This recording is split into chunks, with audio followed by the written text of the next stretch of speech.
Alrighty. Thank y'all for being here today. Last semester, for those of you who were here, the three of you, we talked about our lack of growth in the economically disadvantaged subpopulation year over year from 2023 to, at the time we looked at 2022, 23, and 24. And there was a disproportionate growth, kind of some up, down, or whatever, but ultimately that subpop ended up showed significantly less growth than the other subpops. So let me see if this will work for us. So today what we're going to do is first show you that whatever you did last semester really did work, and we did grow our economically disadvantaged students. So that being said, when we're considering growth overall for our campus and we start looking at, okay, who can we reach out and focus on now? It looks like the SPED population is going to be our area of focus. And you will see there are dramatic differences between SPED and just the general population, and then even SPED, and I'm not going to show you that part of the data, but even SPED and the other subpops is significantly less than all others. So we I hate to say it, but can sometimes assume that they're not going to be at the level of everyone else, but we need to for sure show that we can improve from where they are now, because it is significant. So first I'm going to show you, like I said, the growth that you did make last year on STAR in that eco-dis population, and then we'll focus on SPED. So here's what it looked like in 2023, and I apologize if you can't see. In 2023, here was our eco-dis 58. Well, let me look at approaches was 97, 78, 42. The next year it was dropped significantly to 93, 69, and 31. And I apologize you can't see it because of this lovely little recording, but it went back up to 96 and You should be able to move it around. 96. Let me see if I can move this. Oh, there we go. Perfect. That'll be a little better, maybe. 96, 80, and almost 47. So whatever y'all did semester that we talked about worked. And so that's why I thought y'all would be a great group to focus on SPED, to see if we hone in again on another subpop and try some different things that maybe we haven't done before, or maybe that we haven't done as consistently, if we can pull those scores up. So you can easily see I highlighted in yellow that this is SPED not compared to EcoDis, but compared to the overall population. Where they were below by 12, 42, and 46. They were below in 2024 by 6, 33, and 30. And then it dropped even lower in last year to 22, 47, and 44. So we were already pretty low here, came up a little bit, and then dropped again. So that gives us a good indication of why we need to focus on that. So when we think about our SPED population, putting behavior out of the way, if we think about what some barriers are that we face with our special education students, what are some things you can think of? I put some ideas up here, such as, do they have the same access? Is it the way we're instructing that population? Is it the way we assess them? Is it their engagement? All of the above. What are you seeing in your classrooms that are barriers? They may or may not have to do with the things I put up there. I think it's wait time, being able to give them the time to process it and be able to express themselves. And sometimes you always have one or two of those kids that want to just spit out the answer, which doesn't give them enough time to process it and be able to give the answer. So that's why I like the turning and talking in small groups, or small group with the teacher, or kind of having them sit with each other and having them express themselves so they can kind of process it and be able to verbalize it. Awesome. I think because there's never really a resource level for social studies the way there is for math and for English, that they're always throwing the deep end in social studies from the very beginning. So maybe they lack confidence because they felt like they've been paddling upstream from the very get-go. So they maybe are not approaching the content with the same confidence level because of other experiences where they haven't had success. That makes sense. They tend to hide. Yeah, for sure. Anybody else? I think the problem, or an issue with special education is that it's not one size fits all, because they're so different in what labels them as special education. You have some kids who, if I don't look at their paperwork, I don't know why they're labeled SPED. They're very high functioning. They don't need any help at all. And then you also have some that are really low. They have a low reading level. They have a low vocabulary. Getting them to learn the minimal level content is tough. It's kind of, they said there's not a one size fits all for special education. Runs the gamut from here to here.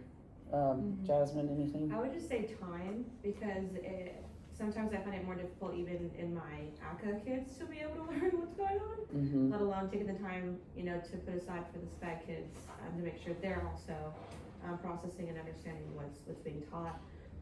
So that time has been a big barrier. I didn't think you have time to get to the SPED kids. Especially because y'all have so much to cram into. So many teaks. Yeah, exactly. Right. So that I would say time is a huge barrier in with the SPED kids. So hopefully today, and this will not be enough time, speaking of time, to kind of collaborate and come up with some different strategies that you can immediately put into place, even just to try to see if it helps over the next 6 weeks, even to see if we can directly impact some of those students with some different strategies that either maybe you've known about before and just haven't been, like I said, consistent in implementing because you get so caught up in everything else, or maybe there's something someone else has tried that you have not that you'd like to go back and try. And then I came up with a few things myself that may or may not be new, but we can go through that just to kind of brainstorm and look at some different things. So when we talk about access, we're talking about, do they have the reading level? We know that obviously social studies has a ton of reading with it, and typically our lower achieving kids do struggle in the reading area. That's just kind of the way it has been. Vocabulary, obviously with the reading, the vocabulary falls right in line with that. They don't have the vocabulary that is needed to be successful. And then accommodations may not be given consistently because, like you said, time, you sometimes run out of time or don't have the ability to fit all that in the short amount of time that you have. In our instruction, talked about it, pacing, limited scaffolds for primary sources, something to consider. In our assessments, do they have the writing stamina? There's a lot of writing that y'all have had to do and implement over the past couple of years. And then, like you said, exactly, the processing time. Engagement, someone brought up confidence. So, y'all are hitting all of these square on the head. They sometimes don't have the motivation, and then that learned helplessness for sure. So y'all have your project that I think you're starting today or sometime this week, the 1920s project. So McKittrick had sent me that. I kind of used that to maybe help guide the ability to go use some of these, whether y'all come up with them or you use some of the ones I came up with, it doesn't matter, but just the ability to go back in and say, okay, let's try these now and see if we can see some progress right away, and then kind of fine tune it over the next several weeks as we end this semester and then go into the spring where we really need to start hitting home with that growth. So the project spans multiple topics, like it asks them to write, visual analysis, ideal for scaffolds. We want to identify one or more strategies we can embed immediately in to boost the access and success. So that's kind of our goal for today. Couple of ideas that fall in line with what we're talking about is sometimes chunking the templates. So chunking the work, or whether it's a reading piece or whatever, chunking it for, in this case, the project sections, working with vocabulary banks with visuals. I know y'all do a lot of the reverse vocabulary that already hits that piece.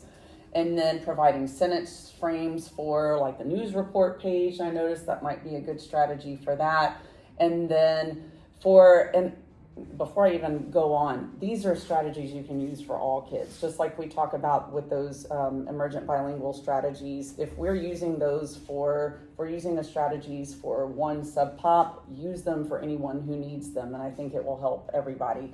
that being said, when I say the structured check-ins mid-project, just making sure we're checking in with those kids to see how you're doing. Are you feeling confident in moving forward? Where are you? Instead of waiting till halfway through or the whole way through, and then we're like, oh crud, they've fallen behind. Whenever I do multi-day projects, I do daily checkpoints. Oh, so nice. There's actually mine's on the board. So there's a specific checklist of things they must turn in to me by the end of the class period.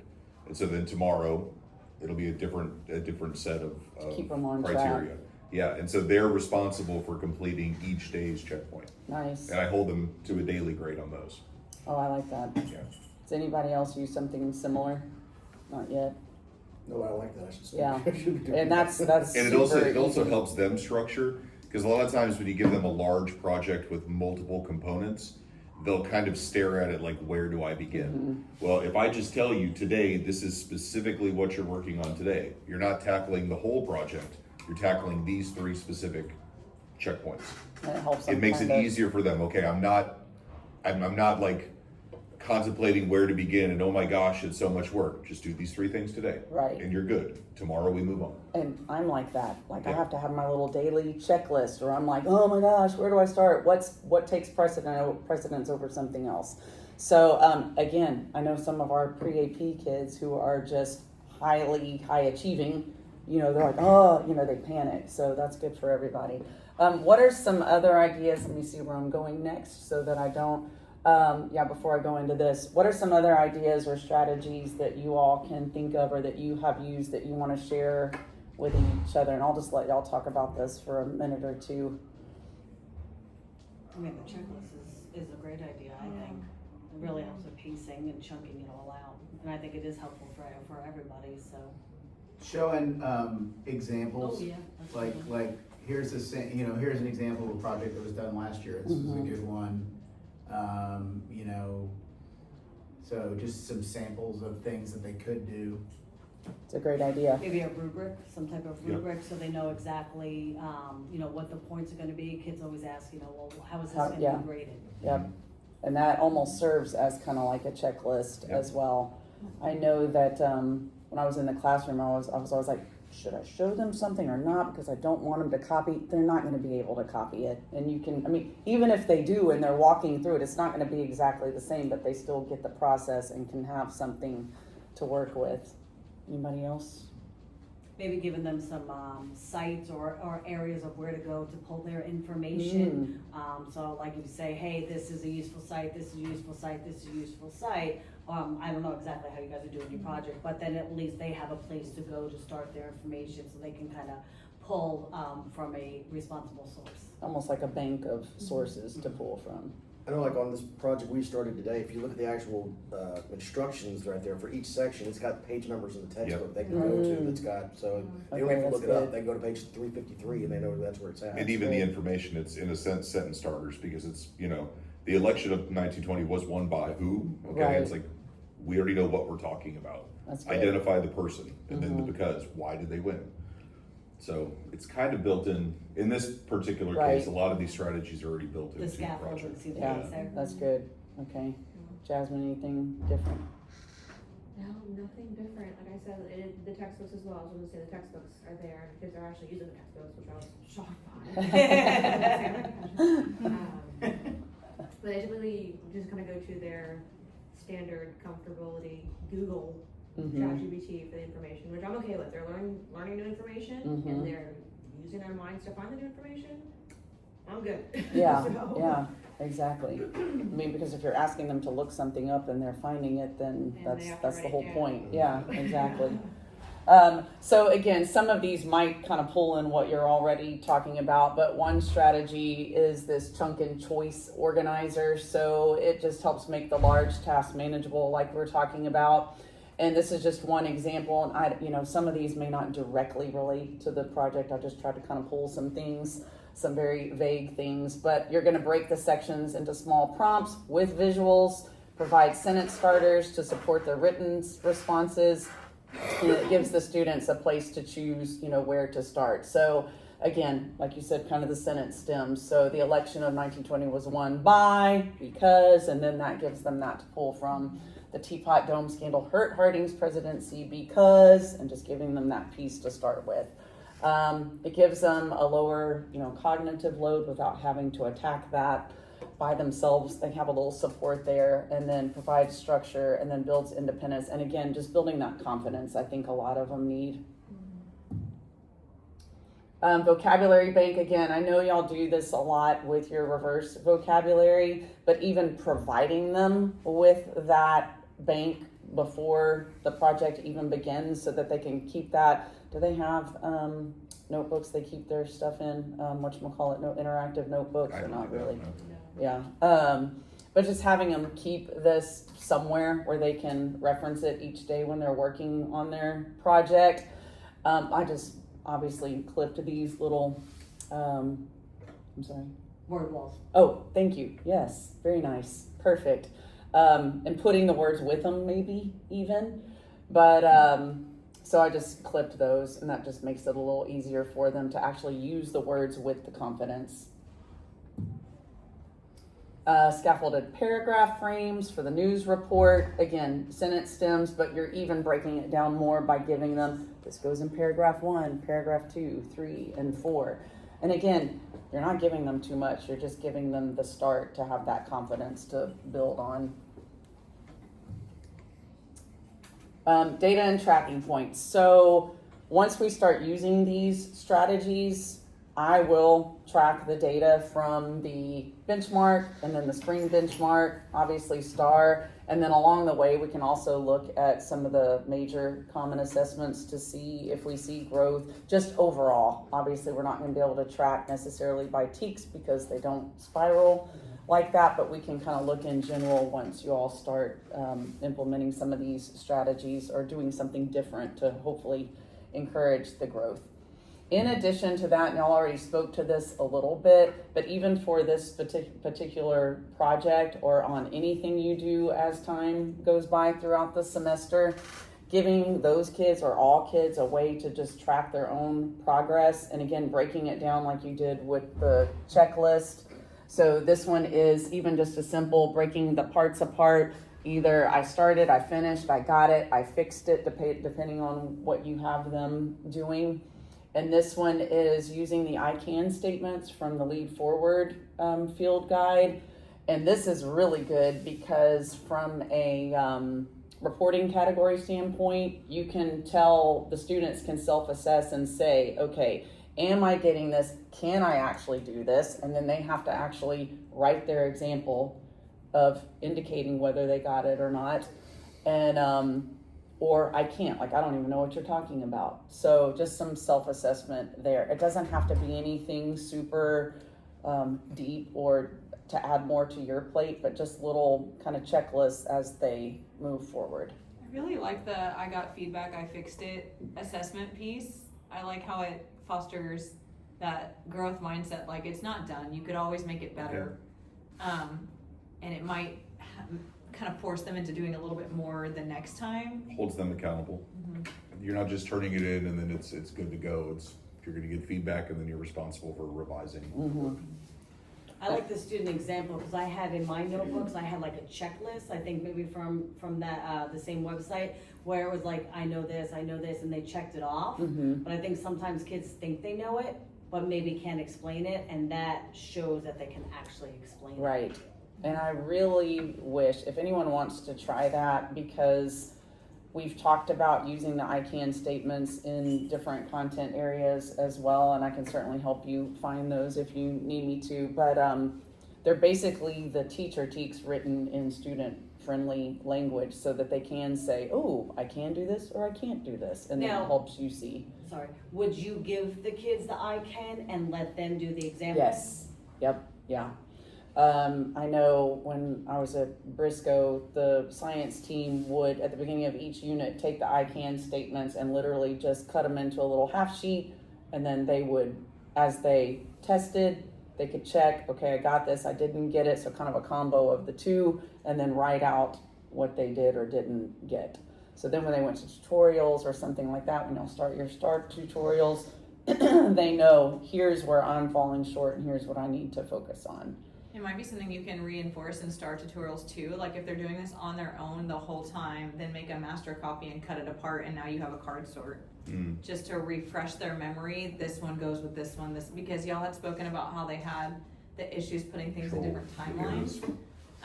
So if you keep your own copy while they're doing theirs, then you have something you have an activity for that. Just a thought.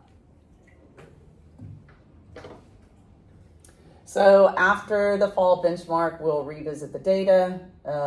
Obviously, as a team, we do that anyway. Hopefully, we'll be celebrating some early successes that we see. And then, as always, you guys can share what you're seeing and the progress your students have or have not made, and tweak and move and go along that way. So just kind of as a reflection piece, I'm gonna give y'all a couple of minutes just to talk. And what's one thing, it does not have to be something I gave because it sounds like you guys have some good ideas yourselves, but what's one thing that with this project you can kind of commit to yourself and to the team really to go back and try with your students? How do you think, or what do you expect a way that it will help them? And then what's a way that you can monitor that impact? And I'll give y'all just a couple of minutes to talk to yourselves about that. And then we'll share out a little bit. Does your screen pulse? Does your screen pulse? It's been pulsing this entire time. It's because it's recording. Oh, it's like in. Oh, yeah. So how are you guys doing your project?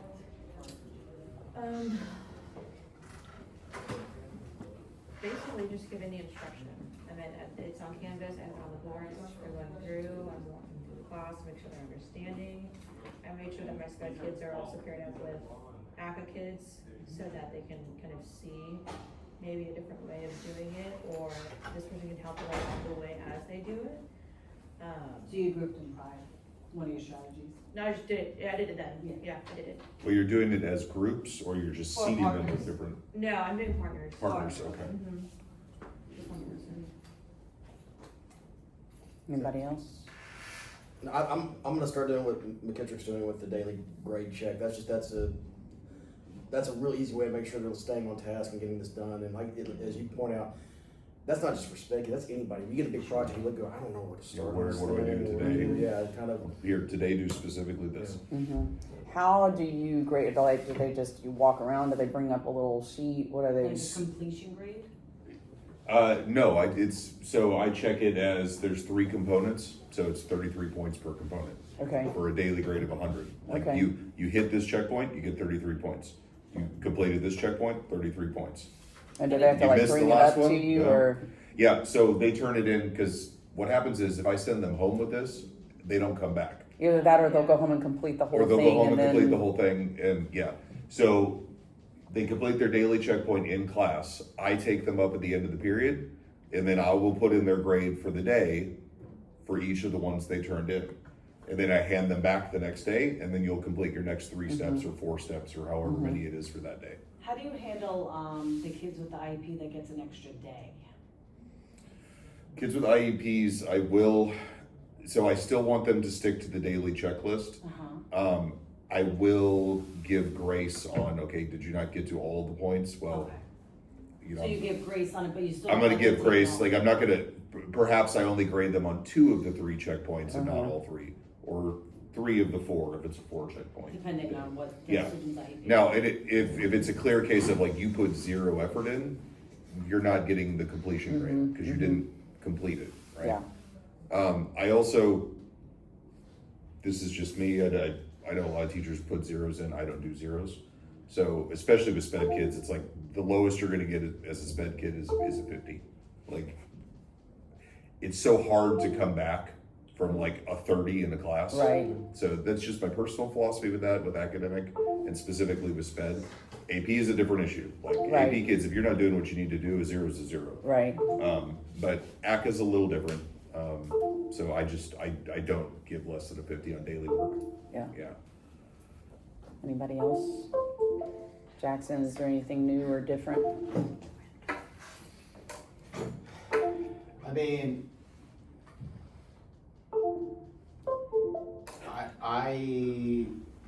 all I do is, like, I just put a bunch of reminders, like Says microphone daily stuff. reminders when they have, Pause. Okay.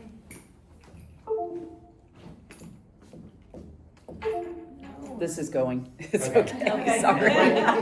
no, I mean, like when they have, like I give them a 6 weeks project that they get the first day of the 6 weeks, and you know, I just give them like weekly reminders, you know, hey, work on your project this weekend. So it's just like keeping it in there, you know, in front of them that what the, you know, the targets is, just constantly reminding them. And after the first 6 weeks, they kind of have an idea of like the scope of how much work it is. So the first 6 weeks, some of them find out the hard way that you can't leave it to the last second, but it's just. How many sped kids do y'all typically have in your class? I'm just kind of curious, average. Very few, Very like few. Yeah. less than 5. And they're usually, like you had said, that sometimes you look at kids and you're like, oh, I'm surprised there's. Well, they might be because- dyslexic or have some sort of disability that doesn't directly impact their Like No, one like of hearing my sped, impairment or, Yeah. yeah. speech is another one of my one. sped kids is like my highest achiever in my class. Mhm. So, you know, he's doing a great job. It's Mhm. a little different in the dual because they have to get, any of their accommodations have to be accepted by Lone Star. Right. So they have, I can give them their accommodations on the high school side, but let's say I'm giving them a test. If they don't get the accommodations on the Lone Star side, I have to stop their test, give them whatever that grade is, and then I can give them the extended time on the high school side. Oh, wow. So it's kind of balancing the difference. Uh-huh. But most of the kids that are in the dual, wanna do well, wanna be there, wanna be at that college Mhm. level, and they put the effort in. Mm-hmm, about how many sped kids do each of you have? It seems like it's getting bigger. Mhm. Yeah. I know my 7th period class, they've added some kids in there. I now think I have more sped kids in that class than on level kids in that particular Wow. class. I've I mean, 13 that are specifically inclusion, Okay. but if I add up all the sped that are not necessarily inclusion, Mhm. it's 20 something, 30. Okay, same with you. Yeah. Yeah. Because I was going to say the other piece we need to add to this puzzle, and we did this with the eco dis as well, is just on each test, and I can do this when I send it to you, is sending you by subpop, like who are the faces that match the names of those kids, so that you know exactly who you're. And I know you know when you're in the class who you're looking at, but even when we look at the data on paper, like okay, Johnny did not move from here to here. What's going on? What do we need to do differently? How do you work with your inclusion teacher? Is it still Caceres? Not for me. I have No. for one of my sections. I've got Okay. Coach Law for the other section. Okay, how does that work, and how can we maybe? I have Make that work Pasquale. better. Temporarily, Mr. C was with me, but there was an issue with one of our sped students. And so the mother requested that Mr. C be moved out of that unit. So I Okay. temporarily have Mr. Pasquale. The particular student in question needs a lot of, he's blind. He's Oh, blind wow. and autistic. Oh, okay, So okay, you know yep, who I'm I know, talking yeah, about. yep, So most of Mr. Pasquale's time is spent with that one student. okay, So I'm not getting a lot of additional help from the inclusion teacher with the other kiddos. okay, that's a different situation. Yeah. Would that kid qualify for a one-on-one, so that way that he would have a one-on-one, so that way the sped teacher is then able to help you with the other 15 or so kids? I don't know.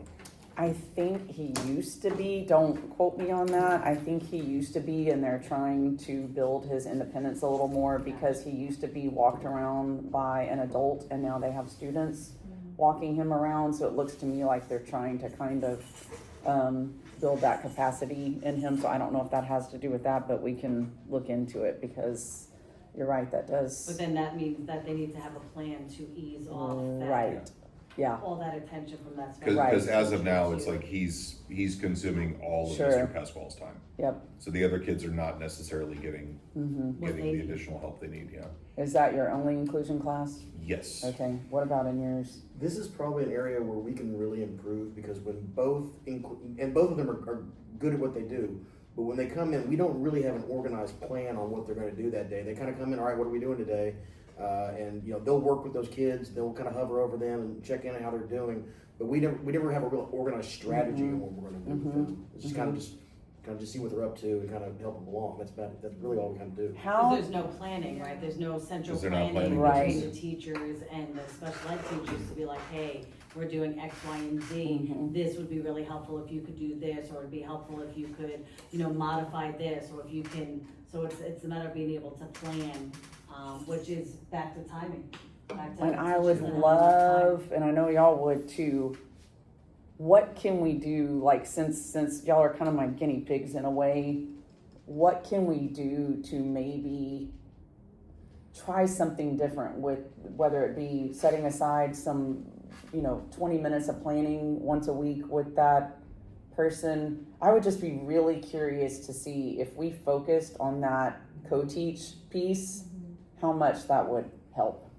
I don't know how you guys are here, but I know like in some other schools, like in some schools I've co-taught where they have been phenomenal and they would jump in with the teaching and stuff like that. So they could be running the do now while I'm, walking around. But what I have found in the last couple of years is they're being put in science and math and social studies, so they might not know the material. So it's not really truly a co-teach. Nope. It's all you're getting is them walking around as Support, you're kind of doing the work. So if they don't know the material, they're not being able to support them in that particular area. See, that's actually been kind of an issue we've had with sometimes, the inclusion teacher stepping in a But not lecture, knowing but not knowing what what they're they're really talking going about. through. So it's So they're walking around making sure the kids are doing it, but they're not able to pull the kids to do like a quick reteach or like, hey, they struggled on this test. Would you mind taking these 3 or 4 kids and kind of going over the information with them?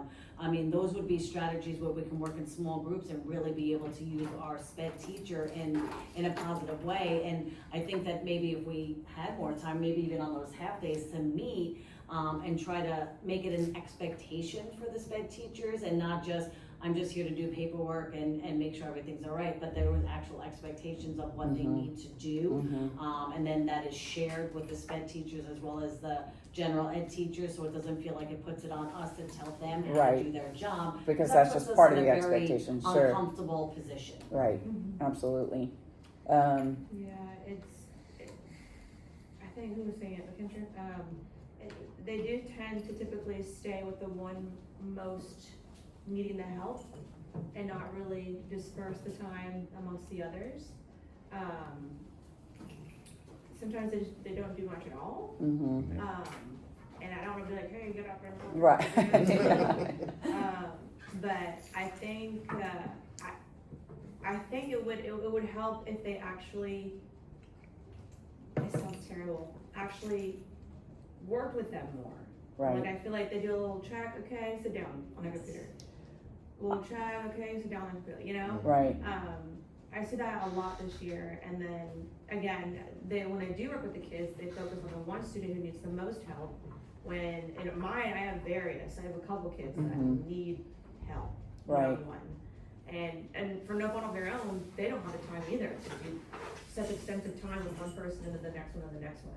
So time just is a big factor in actually really working with them is another factor. So would it benefit, and I know like in a few of the classes, you've got half the classes sped. So when we're Right. talking about pulling small group, that would be, Half the class. half the class. But even dividing it maybe, so if it's an inclusion teacher who doesn't know the content, let them deal with the regular ed kids while you pull, a small group here and there. But again, that would require some planning. So I think we're supposed to have a guiding coalition meeting this Today, afternoon. yeah. Maybe that's something We we bring up. can bring up. And again, if it's too big of an ask to throw that out to the whole campus, if we could start here, and y'all could almost be a model for what that starts to look like and building that up a little bit. I mean, ooh. But I think again, that expectation that if they are a teacher, they are certified, Right. they went to college. Getting paid what and we're I would getting hear paid. that, well, I didn't go to school to be a social studies teacher. No, but if you're in social studies and math, there are social studies teachers that are teaching World Geo, and US. So if we have to learn multiple disciplines, then they also need to take the time to learn, hey, we're doing the 1920s, I don't know anything about that, let me go through their PowerPoints, let me read the chapter. It has to be a responsibility that they have to somewhat know the information as well, so that they can apply it and help the kids, as opposed to, well, I didn't go to school for that. Right. So I think that A mind there shift. needs to be some accountability. I mean, they're getting paid the same amount as we're getting paid, and I understand that the paperwork is a lot, but we do have a lot of paperwork Yes. on our end as well, with 504s and IEPs and lesson plans and PowerPoints and making the activities. So sometimes I think Everybody's got the same amount maybe on their we don't plate. It might understand. look a little Exactly. different, but everybody's got a full Exactly. plate, and so But the challenge with that is gonna be, like I said, and that's not, we don't deal with this, but, you know, making sure that they're basically in one content area, because, I mean, I know I do the tutorials on Mondays after school. If a kid comes to me with a math question, I can't help them. Right. I understand, you know, so, and that's, kind of, if they can stay kind of in one content area, at least, that helps them, you know, that they have at least a ballpark, you know. When I was at Foster, that was every tested subject had one inclusion teacher, period. And it wasn't that way at George Ranch, and I guess it's not that way here, but like, especially the EOCs, that if makes sense. one person did English, like you had the same person for English 1, you had the same person for US history, you had the same, and there was continuity, and And then there's no excuse not to know the material. right. That And the and continuity if is they big. don't have an inclusion class that period, they can still step in and go help whatever the biggest class is, because there's always a small group that can be pulled. I feel like sometimes a lot of the special ed teachers sometimes might be coaches, so sometimes on their period off, it's not really their period off, they're out there helping out with, you know, with sports or this or that.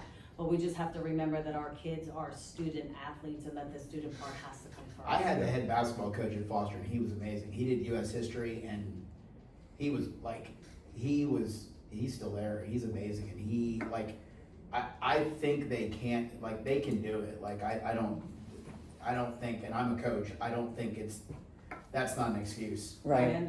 I'm a head coach, and you know, they can do it.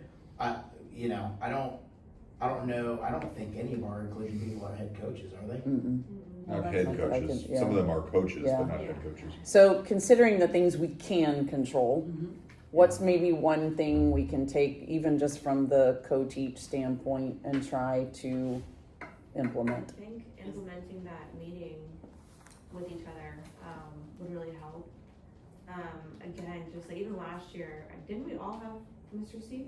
Last year, I Like, think there so. was that continuity of. And now seeing it's all him three. and Now Law, all it of us sounds have like. different, like, there's like 5 of them. Yeah. Amongst all So of you us. have who? I've got Casares and Law. Okay.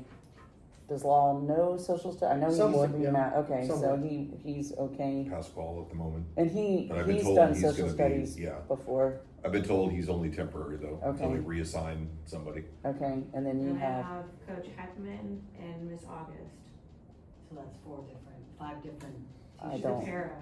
okay. Three classes. So, and none of them are super knowledgeable about history. hmm So I think that was as an issue because last year we all had the same one. Right. But I feel like he was And in he all would our sit in classes, and he we're all could doing the same Yep. thing, Absorb the and he information.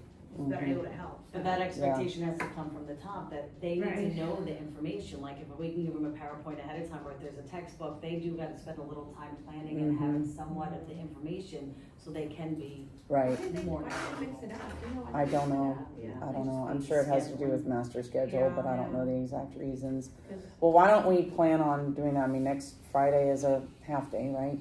Oh, No. yeah. No? It is, yes. Yes, Yeah. next Yeah. Friday, I think it is, yeah. Okay. Yeah. Halloween, yeah. And then, I mean, even 30 minutes Half just day to on sit Halloween. Yeah. together and kind of talk about, Yeah. strategize a little Asking for bit. pranks. How many And Jason then- masks are gonna be here next Friday? God. I'll be right now. And then take away something, whether it be the checklist or something you haven't tried before, and let's see if that makes a difference. Even making it easier on you as we work through this project, and then just tracking the data as we go through the rest of the 6 weeks. Anything else? I think that was all I had. Yeah. Anything else for me? Anyway, I can help with anything, creating anything.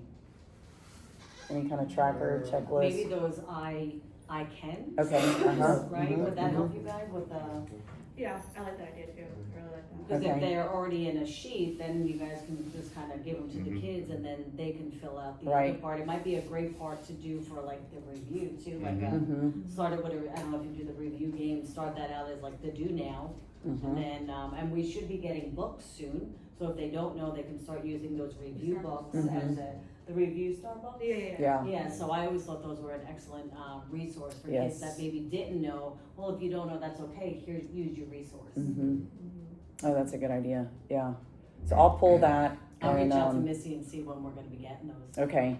She did say something about that they had been ordered, right? Oh, they've been ordered, Yeah. yes, okay. Yeah.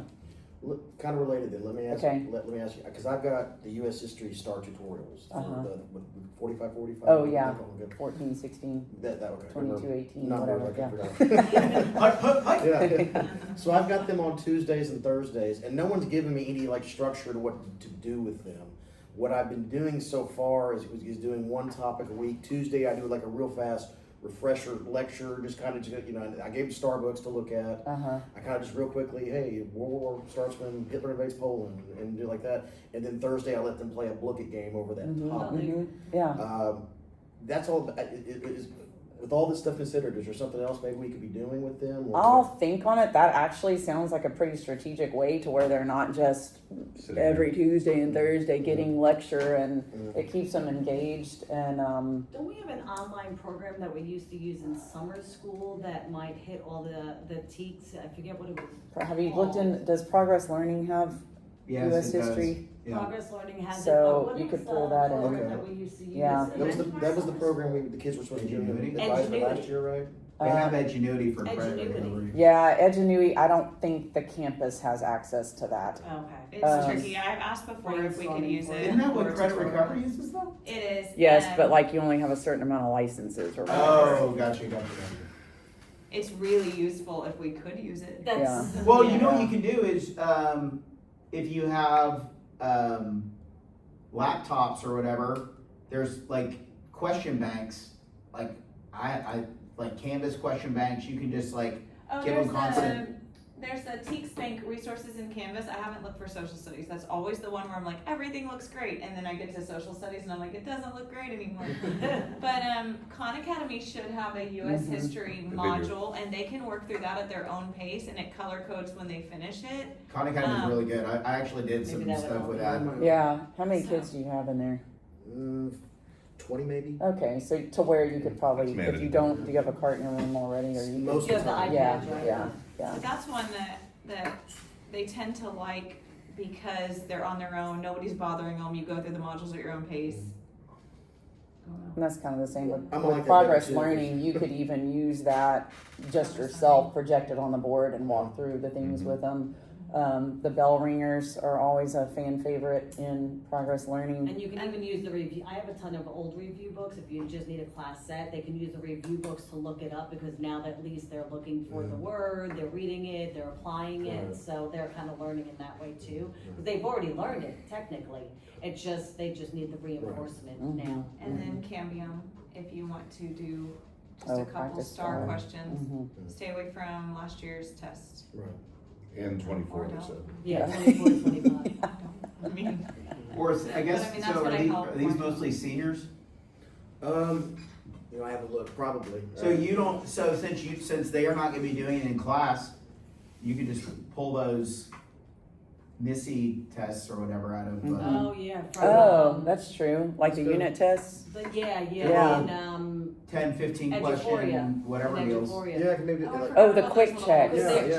Oh, She's yeah, that's a got good them up to idea. like 15 or 20 questions. and let them use, And they're on each resources topic, with it, and then just- use yeah. the resources. yeah. for repetition's sake, it wouldn't even hurt if they saw it in your tutorials. And then do you have retesters or you have? Mostly, yeah. And they'll probably take it in December since they're Mhm. seniors, right? Yeah, Because they gotta yeah. try to pass it Right. before the end of the Mhm. year. Brief tangent while we're on the Missy test subject, because I want the data for the 1920s, even though we're doing a project. Can we give it as a quiz? Yes. Well, I mean, I'm asking, Oh. Oh, You Mike.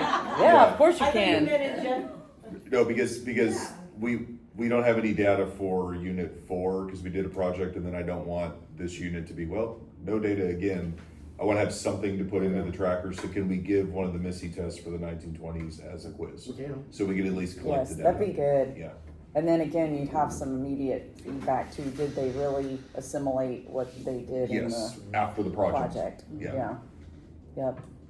Nice. Good talk. Good talk. Anything else? Question for you. Did we Yes. get coverage for 5th period for me? I don't know. Let me look into that. Thanks for the reminder.